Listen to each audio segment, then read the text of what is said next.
never seen Ian Brown. Listen to it. I know, right? Yeah. So I said, oh, you made a suit for Ian Brown? He was like, who? I said, Ian Brown, he's in this article. And he's like, oh, yeah, no, he's Englishman, he wore my first ever suit. I was like, what do you mean? He didn't know, anything about Ian Brown. He looks quite good in a suit, actually. No, it's hard to imagine, but yeah. He looked like Tom Cruise. Yeah.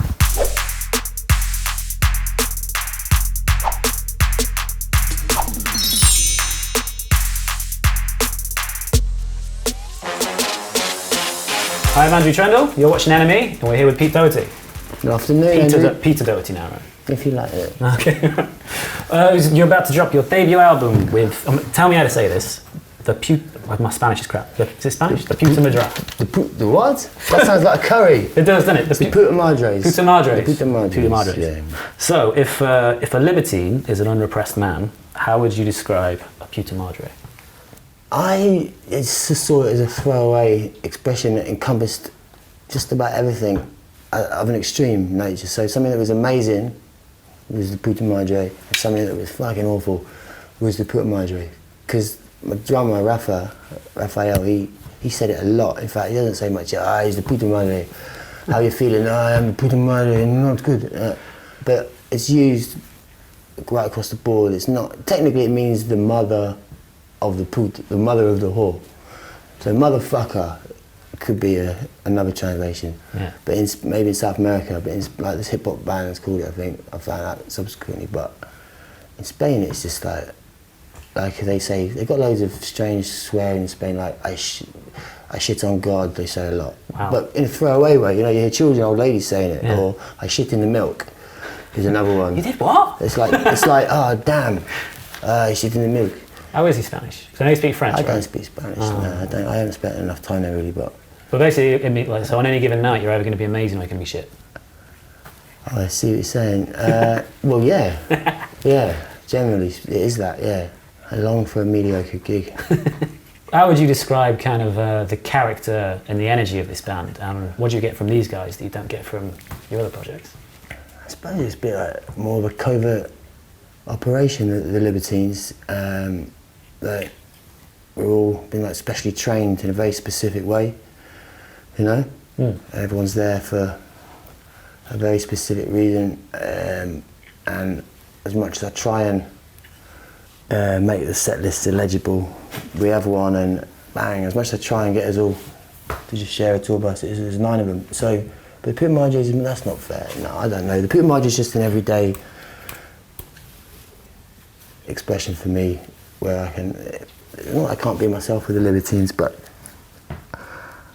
with Carl now, this has to be give and take, He's willing to put up with me under certain conditions. I know he loves me, but he doesn't accept me for who I am really. Whereas Puta Madres, well, it's just, we're all, I don't like to say actually, really. It's not that we get anything from them, but I'd be fucked without them in a way, because somehow we're all just in the same place. We're all a bit lost at the time, not really involved in music or the music industry, although everyone wanted to be or should have been, but for various reasons life had fucked them over. Like at the start of the band, and Rafa was homeless, Miggles was homeless, Jack wasn't really in the band at the time. Yeah, we'll put it this way, like Drew left to Puta Madres because he thought he'd already earned his stripes and didn't want to go back to not earning any money from playing, which we don't really do at the moment with Puta Madres, because it's not about that really. We'd fucking love to make a shitload of money, obviously, but it can't really happen. There's too many of us. It's too expensive to get to a gig. It costs more than we get paid just to fly everyone there. And also we're putting it out ourselves, the record, but it's the first record I've made that I can just listen to again and again and again and again. It's like growing your own opium, really, But you could call it a family of orphans then, in that case, right? In a way, yeah. In a way. I was in a bit of a bad place at the time. It was before Margate had happened, and I was living in a camper van, and I found myself in Barcelona in the Floresta, and Rafa said I could just park at his. He's got a squat in the forest and all the wild pigs, and I just went, and I stayed there, and I kind of got a bit healthier, and we just started playing together. He had a drum kit, and he's all wired up to the pylons, They've got electricity, I could plug my van in. We sort of made a bit of a pact together, really, a bit like with Carl all those years ago, we could really do this, we could really, and he didn't know a lot about me, he was very dubious about me. It took me years even to get to the point where he'd want me to park outside his house. I just sort of known him from in town in Barcelona. He was a bit of a hustler, and he'd been homeless, and he had this squat, and he said, come down and stay. So we started writing songs. We got Drew over, who speaks Spanish, who loved Rafa, and he's a great drummer, Rafa, but he did need that little bit of rehearsing, and I needed a bit of discipline, and Drew did that. But then Drew said, well, I'm off to go and play with Liam Gallagher. I don't want to be. So I got him, before he did that, I got him to get Miggles, who I'd known from years ago in Paris. He had a band called The Parisians, who, very first time me and Carl went to Paris together and we wrote Don't Look Back Into the Sun. It wasn't the first time I went to Paris, but it was the first time I was Libertines. And yeah, he was knocking about then. But as I say, he was in a bit of a bad place. He's doing amazing nowadays, he's smashing it. He's probably going to do a Drew on me, actually. You know what I mean? Go and play with Pink or something. You raise them up and they just fly the nest. Yeah, why not? Why not? Yeah. And Katya, she plays keyboards, Mickey on violin, and we've had a few different people come and go. We tried an accordion player for a while. Not sure what happened to her. She disappeared one night from the Doghouse studio. I think Rafa might have bullied her out of the band, actually. Sounds awful, doesn't it? Bully the accordion. He didn't bully. I think his girlfriend came to the recording session and she was like, she has to go. So there was a big fight, and then she ran down the M4. She was funny though. She was alright. And then the album was recorded live across 4 days in France. The album was that recorded- serene as it sounds, or? Does it sound serene? I think 4 days in France sounds quite serene, but it also sounds a bit like manic. I mean, how was it? No, it's a troubled place for us at the moment. But it was not where we were, it wasn't that troubled. No, we were on top of a cliff in Etretat. There's a film, actually, which if you buy the vinyl, you get a DVD of, and it shows time-lapse of us in that room, doing the songs. Occasionally it'll slow down, you'll hear the give and take. But you'll see the sun in the background going up and down. It did happen quite quickly, the actual recording. 4 nights and 3 days we were there. Is that possible? Does that work? 4 nights? Day, night. Yeah. If you end the night before, yeah. Yeah. I don't know how that was even possible, really. No, I don't know how that happened, because my dogs had just had puppies together. So there was 7 little feral huskies knocking about, pissing on guitar tuners and pedals, and they were just learning to walk and chew.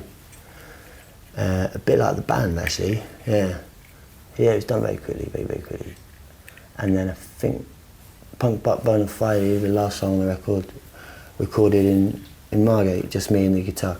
I think working in Barcelona and then in France, because obviously you've always made kind of archetypal British music. Do you feel that this is the most European record you've made? I don't know what this is. I think it's more the most folky record I've ever made. And probably the less hectic record I made. You know, if the record was a dog, it would probably be a husky, which is it's a misunderstood dog, the husky. You know? I want a husky, yeah. If you look online, you'll see that the Malamute and the husky is the most difficult dog to train.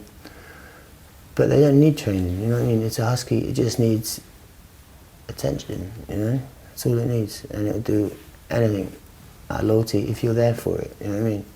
It's like, it's supposed to be like having a girlfriend who doesn't show you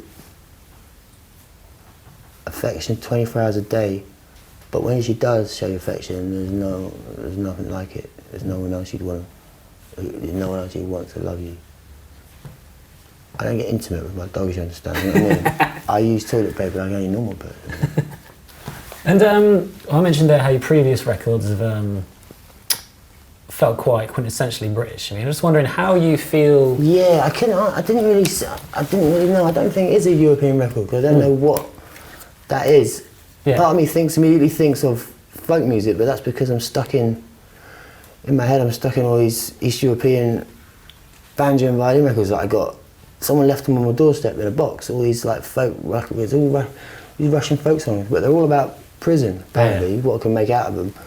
And then what else? I'm thinking of Kraftwerk, Serge Gainsbourg, and then just lots of folk music, and a Belgian hip-hop band called the Puta Madres. What is a European sounding record these days? Like, I don't know, maybe this is it. Yeah. Maybe this is a pan-European musical template. Yeah. Yeah, all right then, this is the least British mod songwriting tradition.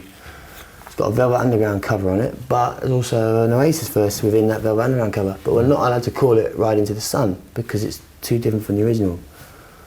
But only because I misheard the Lou Reed lyrics. You know, I thought he was saying something else completely.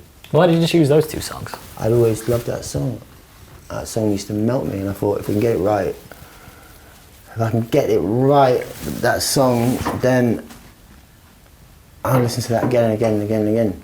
Even songs that's about London was written, you know, from Kilburn times when, you know, I was getting nicked and ending up in prison in London. Even that song doesn't sound, sorry, I'm dribbling.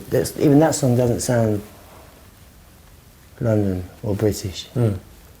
In the lamentable ballad of Gascony Avenue, which is about Kilburn and Burgley and Carl and a bird I was knocking about with then, and this crack house in Kilburn where I was nicked for Burgley and Carl, and Grenfell Tower, which is just across the way from Gascony Avenue. Even that sounds like probably the most jazzy, you know, it's like chords I'd nicked years ago from some Django Reinhardt song. You know, I don't know exactly, I'm not, you know, technically musical, but it's all sevenths and ninths and things like that.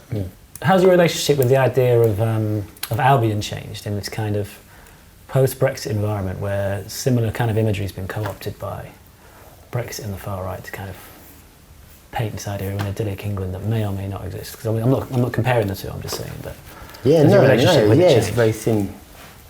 It's a very thin veneer, isn't it, really, that separates like monstrous manipulation of ideologies and the truth, which is far darker anyway than anyone could garner from a party political broadcast. Yeah, it's pretty messed up old land, Albion, and yet it's so rich. Our culture, musically, you know, artistically, we've got so much to fight for and so much to believe in, so much to celebrate. It's not really anything to do with nationality though, it just so happens that a lot of us share something, some gut feeling, some surge of true pride in coming from where we come from, you know? Like the inverted snobbery is just as dangerous as snobbery itself, you know? A pride in having nothing, a pride in coming from nothing is very dangerous, you know, because poverty is rife, you know what I mean? And it gets people, you get stuck in a mindset and stuck in an ideology and stuck in a place, you know? You'd be amazed at the number of people that don't have passports, you know? They're incredible. Amazed at the number of people that can't read, can't write. It's sick, actually. It's disgusting, you know? Because God knows what potential there is, you know, for this country. How much would you say those kind of anxieties feed into the album? They don't so much, really. I suppose there's plenty of... anxiety is always distilled, right, for me when I'm getting the most I can from music, personally, rather than trying to lead some sort of crusade, because I have to do that anyway to stay sane, like, on a daily basis. I'm not an activist, you know? I'm a fantasist. And I just create a safe place, right, to get out of all that, you know, to get out of just getting involved in rows over absolutely nothing, you know, because people don't want to back down because they're so fucking macho. Like, what a ridiculous thing, you know. Like, it's a joyous thing a lot of the time, music. you know? And this album in particular has been a creation of something fucking positive for us to believe in. It's not, we've got to fucking write a song that, like, you know, gets people writing, which is another thing entirely, you know. Yeah. I mean, I know that I'm always up for a riot, you know, but now and again you've got to put your feet up, you know, and enjoy the sunset. Or go canoeing, man. It's such a fucking cheap thing to do. Anyone can go canoeing, you know. You don't have to have a life vest, you know. It's a great thing to do. Or jump in the sea, go swimming, you know. Or go and kick a ball about, you know. Or read a book, you know. So, what's life like for 40-year-old Pete Doherty? Fucking hell. Sorry, mate. I don't know, you better ask him. Yeah, you know, same as ever, really. Up and down, except I'm getting on, aren't I? Can't deny it, yeah. Yeah. Do you feel the weight of that number? I don't mean that, I'm not trying to remind you. But like, for instance, there would have been, as you're aware of, like countless headlines from the past saying you wouldn't have made it this far, etc. I mean, is the milestone of the number 40 something that plays on your mind? I don't know even if that fella did make it. Who are you talking about? I don't think he did make it. I think he's long gone anyway. You know, you can't go through a mangle press. Not that I've come out like the fella at the end of Who Framed Roger Rabbit, you know, floating in the air. It's a good film. But yeah, I still think I'm reeling a little bit sometimes from the past, you know. So I tend not to think about it, and I got a huge fucking problem with age actually, which I didn't ever admit to because I never really felt it. But you've just said it there, and I'm thinking, fucking hell, I really don't want to die. Part of me for a long time thought it would just make sense. It would just be a lot easier all round, you know, if I did that, you know, if I did snuff it, you know. Like I remember there was this girl making this documentary, and the years passed, and it got to like year 16, and it's year 16, and then it occurred to me, she's waiting for me to fucking die. The whole theme of it is about darkness, and she's picked out a lot of darkness. There's a lot of injecting and a lot of like wounds and other people falling out of the fucking carriage, you know, and people getting carried off in bags, and then it's like, this story, the only logical ending here, the only thing that will make sense and explain everything is that, oh yeah, well look, there we are, now that's finished, now we understand. But actually surviving and, you know, still being able to talk, walk, make love, digest food, I can't feel my left foot, but apart from that, I'm all right. You know what I mean? I've had to sort of learn to run again. Do you still feel the weight of when people come at you with all these old headlines? Do you feel kind of a shadow of, have you made peace with that? I don't know, the world I'm inhabiting at the moment, the Puta Madre is like, Jack's from a different generation anyway, so he's from a different planet. Rafa's from a different culture, he's never fucking read a tabloid. They got, you know, the French they're not part of that, they don't have that tabloid thing. They wouldn't be able to tell you any of the stories about me, you know, my missus now, she's like, you know, she's a travelling girl, and she doesn't, you know, she just knows Doherty is a travelling name and thought I was a travelling man or I was from a travelling family. Slowly, she's learning, like, you know, the truth, and she's kind of fascinated by it, but she's completely flabbergasted at the idea that I'm this, whoever, you know, that guy from the headlines. She's fucking fuming about it. Yeah. Because she's got no, she sees me as whatever she sees me as, not really a, whatever they presented. What was it? Some proper messed up arsehole. Yeah. I was never like that. I was always very softly spoken and kind of looked after myself. Had dirty hands occasionally, but they really fucking went in for the jugular. And it's hard to explain, but there wasn't really a lot of truth to it. Yeah. You know. So have you made peace where every so often old shit will and they'll throw at you like something about prison, something about Smack, or something about Mark Blanco or whatever? Is that? Oh right, Mark Blanco's different because that's a really serious topic where I'm being accused of murdering someone's son, right? You can't do that. You can't go around calling me a killer. Smack and prison doesn't matter. They're subjects that interest me anyway, you know, from lots of different angles. You know, whether I'm in prison or not, whether I'm taking smack or not, they're subjects I'll sit and talk about all day. I'm fascinated fascinated by drugs, always have been, you know. How they're controlled, you know, how they work economically, socially, how they work, you know, metabiologically and metaphysically and intellectually. And I love to be around them, and I'm fascinated by the language, I'm fascinated by the clothes and the culture. Prison as well, I'm really interested. I've done a lot of work recently in prison, but I haven't, it won't be advertised or anything because it will look, what's the word? Like you're when you do something for not necessarily the right reasons. Yeah, we'll Google it. It'll look contrived, you know? Yeah.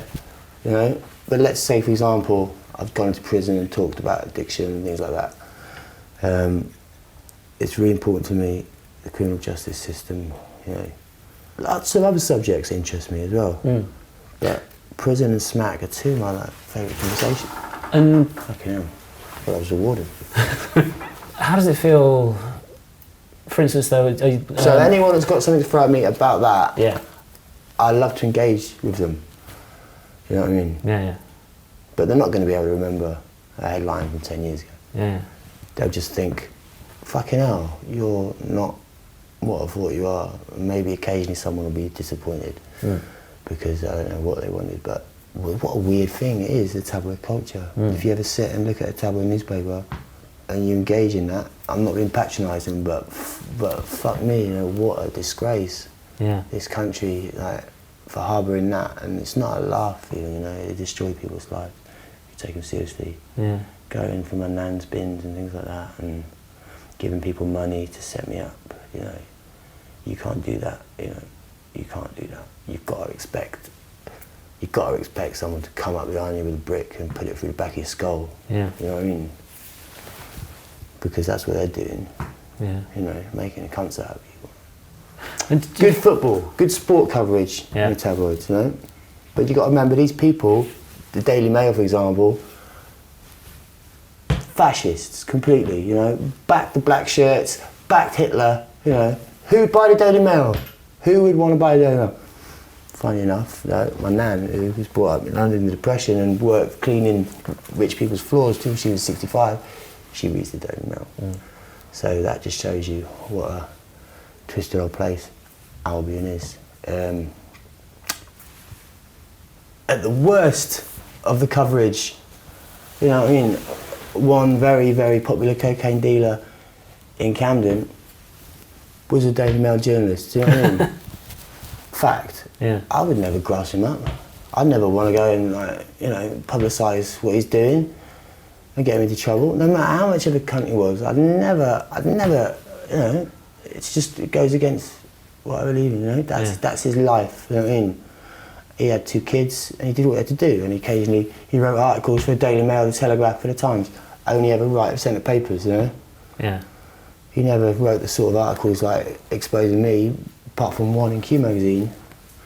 But what I'm saying is that maybe I am exposing him right now. It wasn't Q, someone like that.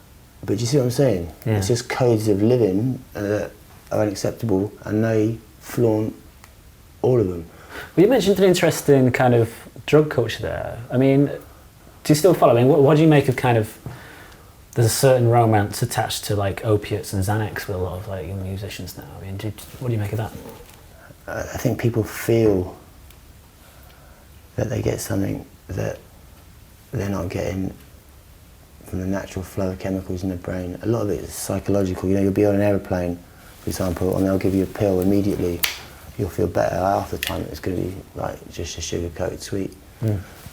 I don't know a lot about Xanax, but opiates, yeah, definitely. I think it's one of nature's greatest gifts to us for pain relief, certainly. Opiate derivatives, morphine, obviously. I don't know, I've used opiates, God, for 25, 30 years on and off. That's not true, how old am I? 40. I've used opiates for 20 years. I've used opiates for 15 years on and off. It's not that long, is it really? Casually and intravenously. Very rarely have I actually used opium. So once again, it's about access, you know?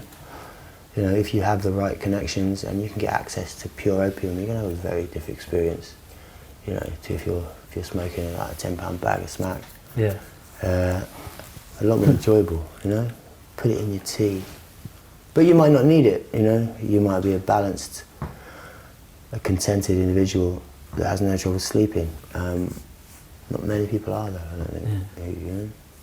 And at this stage, having been through every stage of addiction and having seen lost mates to it, etc., how do you feel about walking the tightrope between romanticising it and needing to have a responsibility to say? A lot of my lyrics have been about drugs and the world of drugs, and probably because of the sort of person I am and the sort of performer that I am, a lot of it is dark and negative. I mean, a lot of time may as well just having a big sign saying, you know, don't do drugs, which is a shame. You know, sometimes I think I could have highlighted some of the incredible positive effects of drugs, but as it happens, no, I think a lot of the time people have been, fucking hell, no. Don't do that, don't go there, why are you hurting yourself, why are you killing yourself? You know? As opposed to, why are you combining drug use to create this incredible escape from fucking grey, tepid, sterile, macho reality, you know? For a long time though, I didn't use any drugs, and then on and off over the years I haven't. But it's become such an intrinsic part of my existence. I think that, yeah, it's a bit like talking about a brother. Really, I can't really separate myself from him. You know, he'll always be there. There isn't quite any feeling like that feeling of being free, you know, which really is what drove everything. Because that thing about escape and creating creating a fantasy, it's no good if you're getting evicted from your own fantasy, you know what I mean, half the time. You know, you're ending up in a corner. So, which is why I always admired people who could get clean, and in the end I had to I had to prove to myself I could do it. And it's fucking hard, you know, which I didn't, count on so much because I'm quite an optimistic person, you know. But I still maintain that in the right environment, it's actually quite easy, you know what I mean? It's important to be in the right environment though, you know. But what was I saying? Yeah, there's nothing quite like that feeling of freedom, and unfortunately, that involves, you know, not relying on drugs, you know. And do you feel a lot more free by the sea these days with your life in Margate? Oh no, definitely. I get a pleasure from just being by the sea. That is, yeah. I could compare that to any other pleasure, you know. You'd be up there, yeah. It's like, yeah. Suddenly your football team that you support for years and they've never done anything, suddenly they start playing, you know, like intelligent, attacking formations, you know? It's like, fucking hell, life can be like that. Yeah, it's great. And it's peaceful, mostly. It's quiet. And I've got no excuses, really, not to create. I mean, I do find them, but yeah, I tend to get drawn back into the melee. It's like I'm too old now really to throw myself into the crowd, but I keep doing it and it's costing me a fortune in hats. But the other day in Paris, played this gig, I don't know how old he was like 8, 9-year-old kid, down the front, and I try not to make eye contact with people down the front of gigs, you know, because I get too involved in them, but I was watching him and he was just like, I don't think he even understood what the lyrics were that he was saying, he just knows them phonetically, you know? Yeah. So, and in the end I thought, fuck it, just let people hear this. So I was putting the mic up to him during Fuck Forever, for example. This kid was amazing. In the end he was getting all crushed and hurt, so they dragged him on stage. And he's just there like bouncing up and down, it's amazing like in energy. Yeah, I've never seen that. And someone so young, so energised by my fucking music. Yeah. It was very strange. How much is a hat these days? I've never bought a hat. I got this one. I was in Hamburg the other day, and a fella called Bent Angelo, who's got a company called Hair Von Eden, he gave me this hat and made me this suit for my birthday. In fact, that's his tie and that's his shirt. And my manager's shoes. But I was looking in his shop on the wall. He's got a picture of Ian Brown, and it was the first suit he'd ever made, right? Yeah. And I said, fucking hell, I've never seen Ian Brown in a suit. listen to this. I know, right? Yeah. So I said, oh, you made a suit for Ian Brown? He was like, who? I said, Ian Brown, he's in this article. And he's like, oh, yeah, no, he's an Englishman, he wore my first ever suit. I was like, what do you mean? He didn't know, anything about Ian Brown. He looks quite good in a suit, actually. No, it's hard to imagine, but He yeah. looked like Tom Cruise. Yeah. Hats cost a fortune, which is why I got to fucking do the odd bit of publicity for Bent. Yeah. You're watching? Hair I need in them. Affordable, unaffordable luxury. Well, we mentioned all the joys of Margate there. Wow. Did you watch it What when? a place, man. Did you watch it when? Seen a fight the other night outside my fucking window. There was 6 kids. One of them had a plank. One of them had a hammer. I mean, this is like 19th century brawling. Shit. One woman, right, in a pink tracksuit straight pyjamas, one slipper on. They put a window through and she just came out. Like, you little banging toe legs. And they were battering with a plank and she was fighting them back. Good place to open a hotel. Hiding behind the window, hiding behind the curtain, because I've got my cart which is chained up to the railings out the front, and but they stay away from it. Yeah. I think it's because of the dogs. Oh, yeah. Yeah. That sounds like a good neighbourhood to open a hotel. This is down the road from the hotel, actually, where I'm stopping now. That wouldn't be a good neighbourhood to open a hotel, no. But Carl, very shrewd manoeuvrer, if that is. If that's a word, manoeuvrer. Should be. It's a shrewd manoeuvre he's made anyway, getting this gaff. He's described it to me before I saw it. He said, Pete, I bought this muscular place on the seafront. I thought, I'll have some of that. I mean, I'm supposed to be buying a car off him actually this week. Golf GTI, man. Did he tell you With a convertible roof. They got some tapes in the back he wants to It sell you as is well. amazing car, man. Have you ever driven a Golf GTI? Yeah, once, yeah. They're fucking unbelievable. Yeah. They're amazing. But all of a sudden he's doubled the price. You can't do that. Especially not for me, you know. That's like, even the Daily Mail never did that. No. Yeah. It's Shuler, yes. He said you can have it for £2,000, and then I've said, wow. And he said, is that cheap? I said, yeah. So then he's texted back, okay, I spoke to my missus, you have it for £4. But when will the hotel be opening its doors? Has it got well off yet? Or? The hotel doors, in theory, are open. I mean, if you want to book a room, we can discuss. We can discuss it. You've had people turn up, for example, like the other day I was there on my own. They said they had nowhere to go for the night. You know, we come to some arrangement.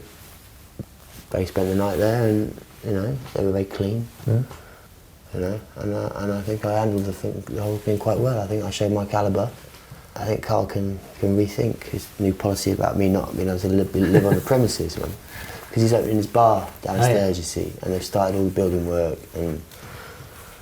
But he's basically got in all the people that did his gaff in Stoke Newington. Mm. So it's kind of jobs for the boys, you know. Yeah. And half of these guys, Nepotism. they're into dogging and that. You know, I don't want that sort of person being around my girlfriend. Yeah. You know what I mean? Carl's dogging mates.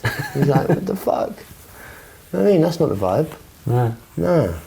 It's supposed to have like a Andy Warhol factory vibe. I don't think there's any dogging going on at the factory, was it? No. I beg your pardon, you're joking, aren't you? Ah. Well, a classy dogging. If there's such a thing. Don't Google that. Wartholing, they called it. No, this is true, they did. And they filmed it all, and you can see for yourself what was going on there, you know. Is there going to be a while before you cut the red ribbon? Are you talking about Miggles? On the hotel. Oh, right. That can be a metaphor for whatever you want.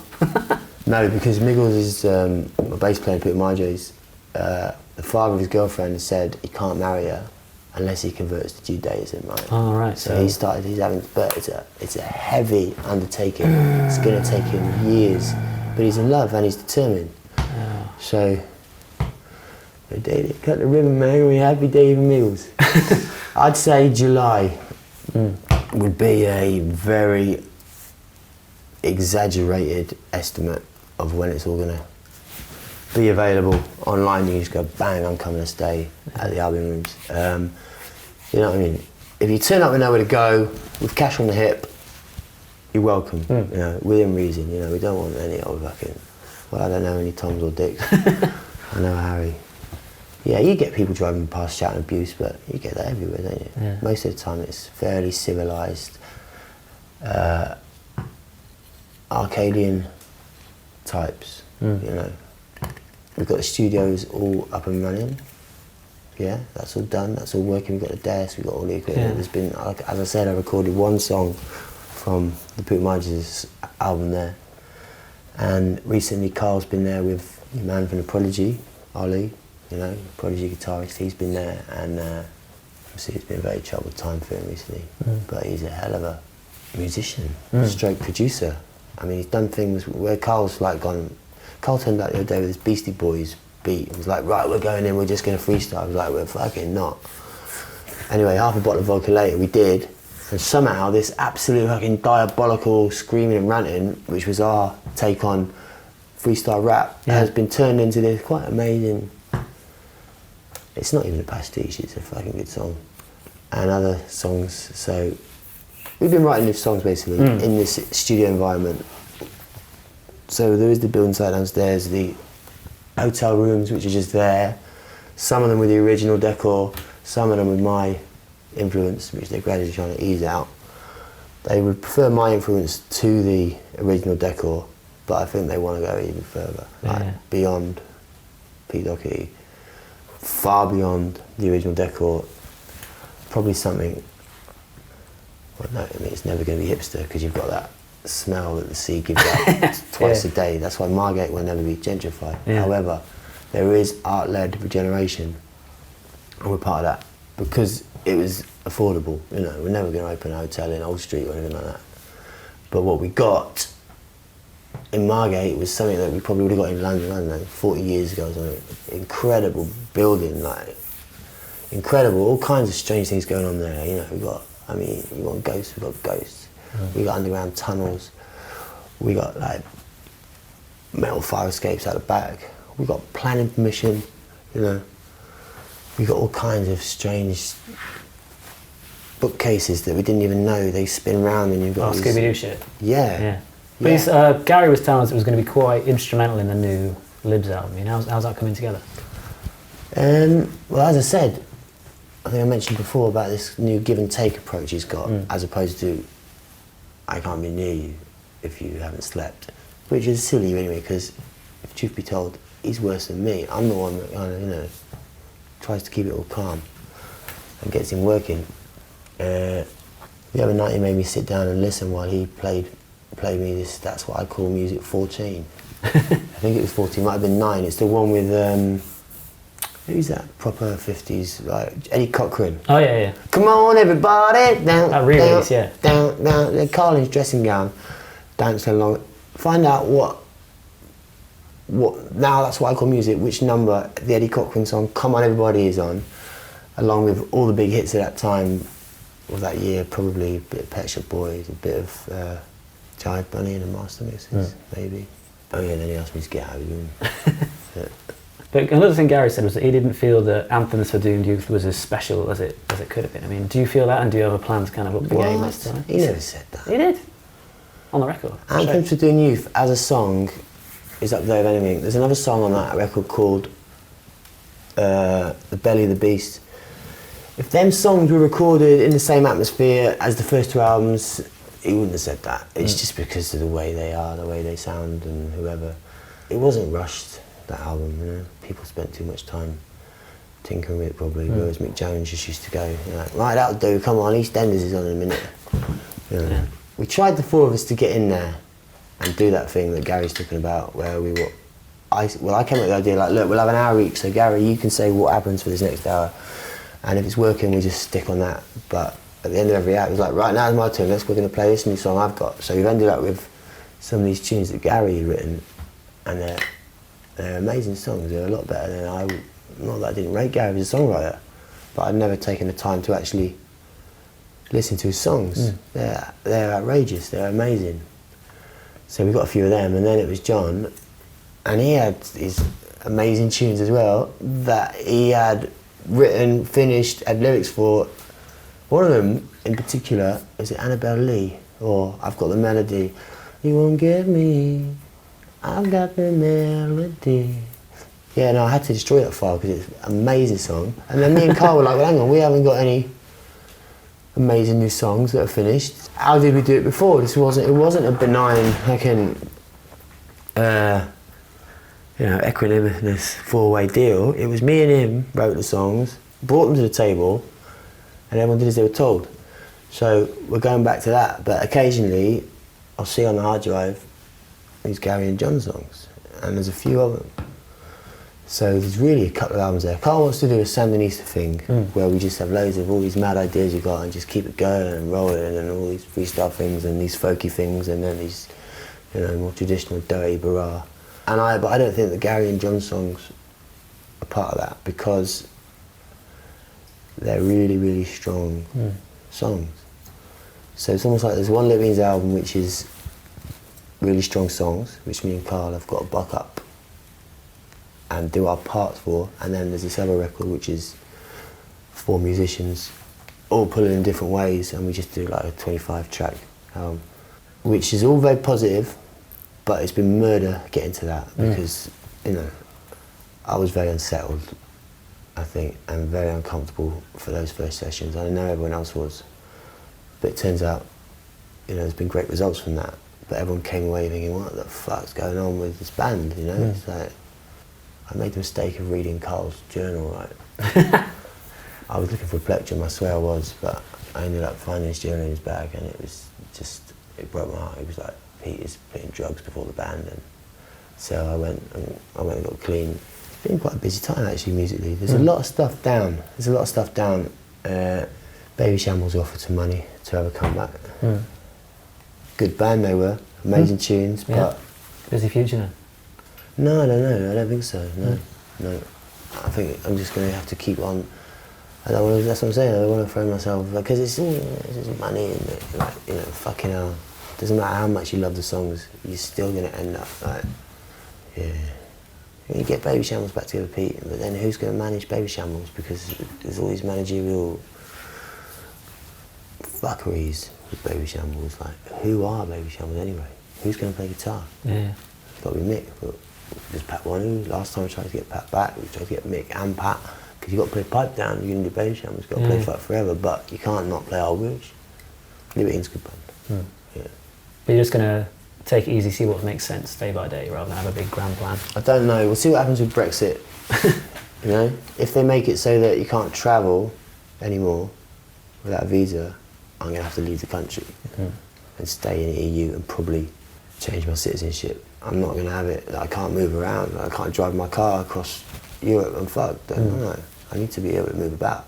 I've got to take, I was just planning to get my canoe. Instead of borrowing my mates, I want a canoe. How much is a canoe? People are giving them away, man. Yeah. People don't want them. They're just like, it's one of them things that people buy and don't use. Yeah. So Margate's just full of all these like rowing boats and canoes. Like, take the fucking canoe if you want it. What's wrong with it? Nothing. Take it. You dine out on that. Pete Doherty stole my canoe. You can steal it. You can have it back when you want. Sweet. Pete Doherty Stole My Canoe is an amazing line to end an interview on. Pete, thank you so much. Cheers, man. Cheers. Thank you.